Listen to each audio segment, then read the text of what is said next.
Y seguramente el término Venture Capital suena, no lo conocen, desconocido, pero igual todas las empresas, las Apple, las Microsoft, siempre igual pasan por la etapa de Venture Capital. Y quería preguntarte, aparte del lado de lo numérico, ¿qué cualidades tomas en cuenta? Si tenés algún checklist que decís, por esto sí invertiría, esto no me gusta. Para mí, bueno, yo sabes que sobre todo lo que invierto es en fondos, ¿vale? Entonces, para mí la parte más importante es el compromiso de los gestores, ¿no? Eh, Compromiso personal, compromiso económico eh, y compromiso de quererlo hacerlo bien, ¿no? De, oye, es que lo voy a dar todo, ¿no? Lo voy a dar todo, ¿no? Hay dos tipos de gestores en los que yo invierto, o tres, pero sobre todo dos.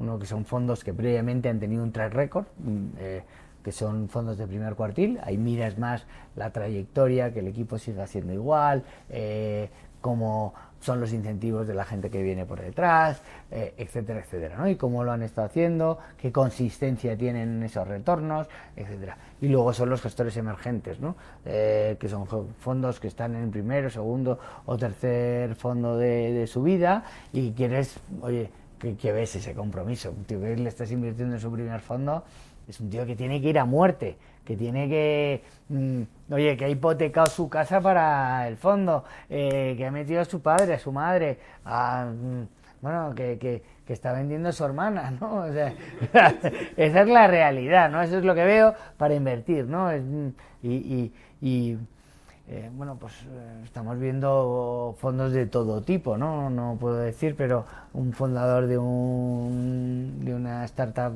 multimillonaria ya, oye, pues ha lanzado su propio fondo de venture capital personal, ¿no? Oye, esa persona está metiendo 50 millones en el fondo. ¿Es mucho o poco? 50 millones para alguien que tiene 50.000 o para alguien que tiene 2.000, pues puede ser poco, pero 50 millones le duelen a todo el mundo. Entonces, oye, pues es un compromiso más que razonable, ¿no? Decir, ¿no? Entonces, para mí eso, y luego las cualidades de, bueno, tener intuición, tener resiliencia, pues claro, o sea, invertir en tecnología es muy preciso, tener flexibilidad para poder, oye, intentar enfocar las empresas por un lado o por otro, y tener versatilidad. Muchas cosas que empiezan funcionando para una cosa acaban funcionando para otra, ¿no? Entonces, eso te lo da la experiencia, la flexibilidad, la resiliencia, etcétera, etcétera. Y sobre todo, como dicen los ingleses, never give up, ¿no? Nunca te rindas. Capacidad de trabajo, capacidad de sacrificio, etcétera, etcétera. Y ¿por qué, si nos puedes contar por qué invertir en un fondo de fondos y no invertir directamente solo en un fondo y siempre tomar en cuenta que el fondo de fondos pueda cobrar doble comisión, ya que el primer fondo cobra y el segundo fondo donde se invierte también? Primero, son dos Sí, preguntas, sí. ¿vale? Entonces, primero, ¿por qué invertir en un fondo de fondos en vez de en un fondo? Básicamente porque la tecnología es tremendamente volátil, ¿vale? Entonces, esa volatilidad, ¿qué te lleva? ¿Vale? Que la estadística te dice que invirtiendo en un fondo de fondos las probabilidades de perder dinero son mucho más bajas, ¿vale? Que además, dices, también depende mucho de cuánto vayas a invertir. Si tú vas a invertir 1.000 millones en venture capital o en tecnología, oye, no inviertes en un fondo de fondos, invierte en distintos fondos, móntate tu propio fondo de fondos. ¿Por qué? Porque al final necesitas esa diversificación, ¿vale? O sea, al final, el que está invirtiendo en un solo fondo es un error. O sea, puedes compaginarlo, puedes tener o sea, como todo en la vida, ¿vale? Tienes que tener un equilibrio, ¿no? Entonces, si tú imagínate que me dices, es que voy a invertir en bolsa, ¿vale? Tú no vas a invertir en bolsa y solo vas a tener un valor y todo tu dinero lo pones en BBVA. Hombre, pones en BBVA, te haces una carterita y dices, oye, voy a tener un poco de bancos, voy a tener Novartis farmacéutica, voy a tener Nvidia en tecnológica, voy a estar un poquito diversificado. Pues aquí es fundamental. La diversificación es la clave, ¿vale? Entonces, depende qué patrimonio de inversión y qué cantidad de inversión, pues necesitas invertir en un tipo de producto o necesitas invertir en otro tipo de producto, ¿vale? Como esto es muy volátil, patrimonios por menos de 100, 150, 200 millones deberían de invertir a través de un fondo de fondos, porque les va a dar la diversificación que necesitan para invertir en tecnología, ¿vale?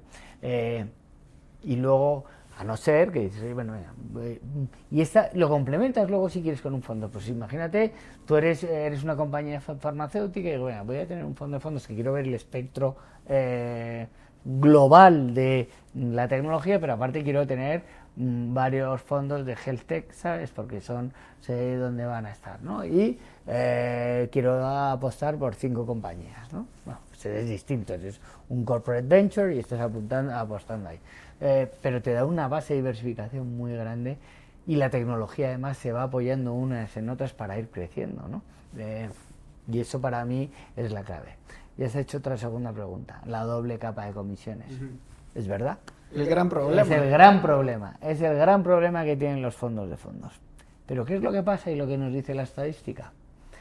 La estadística, ¿vale? Y esto estamos hablando desde hace 10, 15 años, es que los fondos de fondos acaban teniendo mejores retornos que la media del mercado.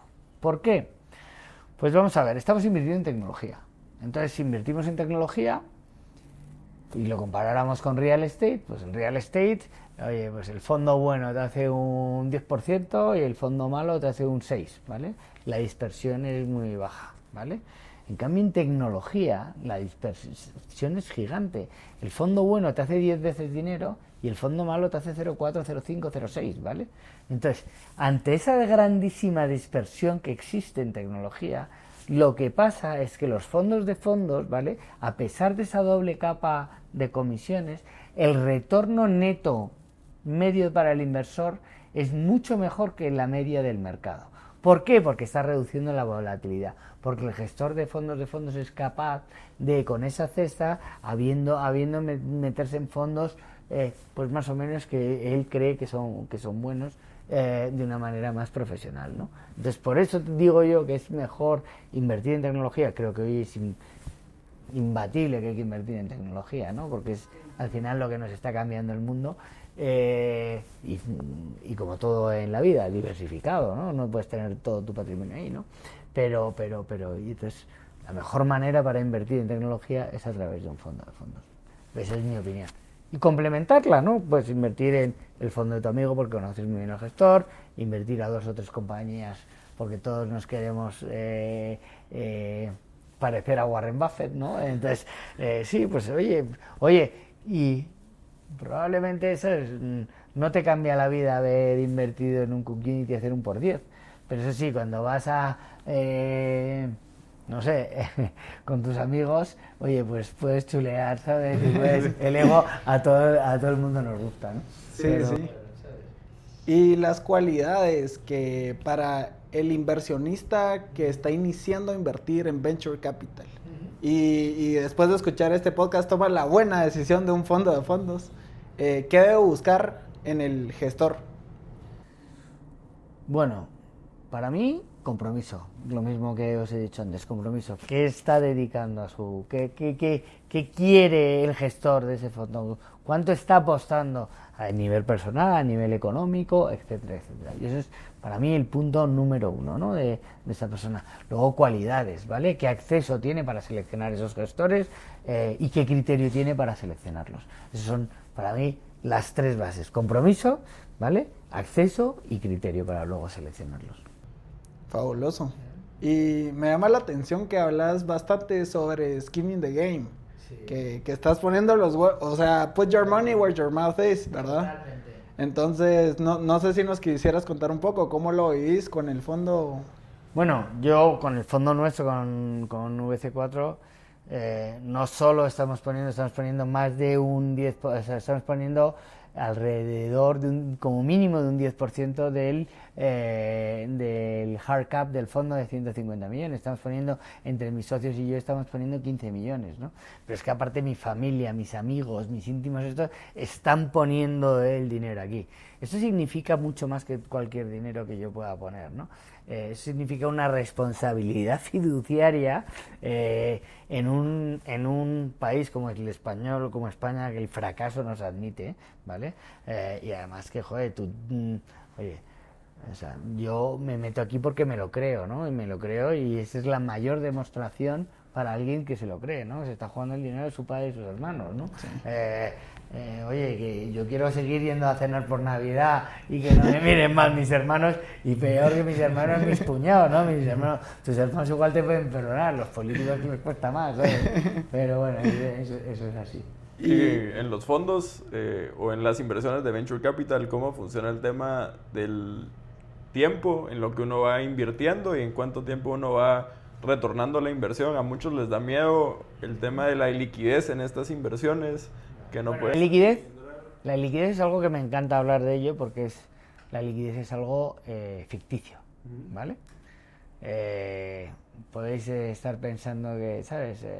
Me he comprado un piso en el barrio de Salamanca, que hoy, oye, hay mucho el LATAM que tiene ahí propiedades, y es muy líquido. Hoy es muy líquido. Te aseguro que en el 2008-2009 no era nada líquido, cuando tuvimos toda la crisis inmobiliaria en España, ¿no? Entonces, la liquidez es una cuestión de precio, ¿vale? O sea, tú puedes salirte de un fondo de Venture Capital, te puedes salir, igual que dices, oye, ¿puedo vender en Wallapop esta taza? Sí. Si la vendes por 1 euro, la vas a vender fenomenal. Si la vendes por 50 euros, pues a lo mejor te va a costar más, y a lo mejor dices que es ilíquido. No es que me ha costado hacerlas 30, ¿sabes? Pues bueno, ya, pues ahora vale menos, ¿sabes? Entonces es una cuestión, la liquidez es una cuestión de precio. Es verdad, ¿vale?, que el venture, ¿vale?, tiene su proceso, ¿vale? Si entras en una compañía pre-seed, de ahí hasta que desarrolle el producto, hasta que empiece a vender, hasta que empiece a escalar, hasta que se empiece a internacionalizar, pues pasa un tiempo, y necesita un tiempo, ¿vale? Entonces, el venture, lo normal de todos los fondos de venture capital es que tengan una duración de 10 años más uno, ¿sabes? En función, hay unos más, hay otros menos. Si estás entrando en un fondo de secundario, son fondos a menor plazo de tiempo, pero cualquier inversión, para ganar dinero, incluso si te metes en una inversión como puede ser inmobiliaria, en un piso, si tú lo compras hoy por 10, mañana es muy difícil que lo vayas a vender en 12. Dentro de unos años necesitas esa rentabilidad, ¿no? Entonces, para mí esa ilusoria, ¿sabes?, expectativa de liquidez, ¿no? O que digas, no, es que el venture es ilíquido y la bolsa es líquida. No, la bolsa es líquida, es verdad. Tú mañana aprietes el botón y hay un mercado organizado que en teoría puedes vender. Pero si tú has comprado, no sé, Nvidia a 200 y mañana se pega una leche y se va a 25, oye, pues a lo mejor no te apetece, o sea, dices, bueno, es líquido, sí, claro, pero pues en Venture Capital, en un fondo ilíquido, es lo mismo. Si tú quieres venderlo, ¿sabes?, un fondo que te ha costado 100, que a lo mejor tiene un net asset value de 150, el valor intrínseco del fondo, lo quieres vender en 25, mañana vas a tener una demanda espectacular para que te lo compren. No, por eso digo que la liquidez siempre es una cuestión de precio, ¿no? Y es un excelente ejemplo, porque muchas personas dicen, voy a invertir en bolsa para que sea líquido. Y pasa eso, que invierten en Nvidia, la compran a 200, tal vez mañana queda 20, y entonces necesitan el dinero. Y es fácil decir, está líquido. Ah, no la quiero vender porque estoy negativo. Totalmente. Pero si la razón era porque era líquido, tal vez no era la razón. Exactamente. Y muchas veces, o sea, a veces, y además porque hay una tendencia que cada vez se están quedando más, las compañías grandes cada vez están quedándose más en el mercado privado y no saliendo. ¿Por qué? Porque tienen capacidad de financiarse de la misma manera, pero no estás sometido al estrés, ¿vale?, y al resultado a corto plazo de mirar la acción, ¿no? ¿Qué pasa? Que cuando tú directivo, presidente de una compañía, consejero delegado de una compañía cotizada, tu bonus y tu remuneración, ¿vale? Cuando no depende de el precio de la acción, coño, tú lo que estás invirtiendo y estás actuando es con una perspectiva a más corto plazo, a que esa acción se revalorice. Si os fijáis, en la cultura asiática, los chinos pues hacen business planes de 100 años, ¿vale? Entonces, es una perspectiva mucho más largo. Es verdad que en el mundo occidental eso es inviable, ¿no? Porque todos somos más egoístas y no estamos pensando tanto en nuestros nietos como a lo mejor podemos pensar en nuestros hijos, pero sobre todo pensamos en nosotros, ¿no?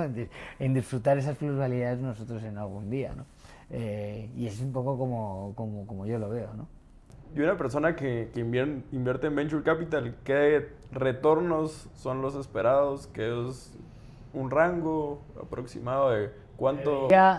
Vamos a ver. Si inviertes en tecnología, que estás asumiendo, y también depende, ¿no? Si estás invirtiendo en un fondo, ¿de qué tipo de fondo estás hablando? ¿Qué riesgo estás asumiendo, ¿no? Hombre, yo no, depende de la etapa de inversión. Si inviertes en una compañía pre-seed, oye, pues esperas hacer un por mil, ¿no? Una rentabilidad de locos, claro, porque estás asumiendo un riesgo que no es nada, estoy apostando por ti. Si invirtiéramos en una compañía como OpenAI o ChatGPT, pues una compañía muy consolidada, oye, pues si hiciera 2 veces un 20-25% de TIR en 5 años, estaría contento, ¿no? En un fondo, pues depende en qué etapas de inversión esté entrando, depende qué horizonte temporal tenga, más o menos, pues el rango sería por encima de 2, por supuesto, entre 2 y 5 veces dinero, ¿no? Y más o menos es lo que es, o por encima de esos. Y si estoy hablando de un fondo de fondos, lo que quieres, oye, un fondo de fondos tiene una probabilidad de pérdida de dinero de menos del 1%, ¿no? Entonces, pues exijo un retorno menos, ¿no? Es verdad que como estamos hablando de tecnología, pues por lo menos por encima de las 2 veces dinero, ¿no? Unas tires por encima del 20% de ARR, ¿no? 20-25, por ahí. Es un poco lo que deberías de una manera conservadora estar pidiendo a esa inversión que estás haciendo, ¿no?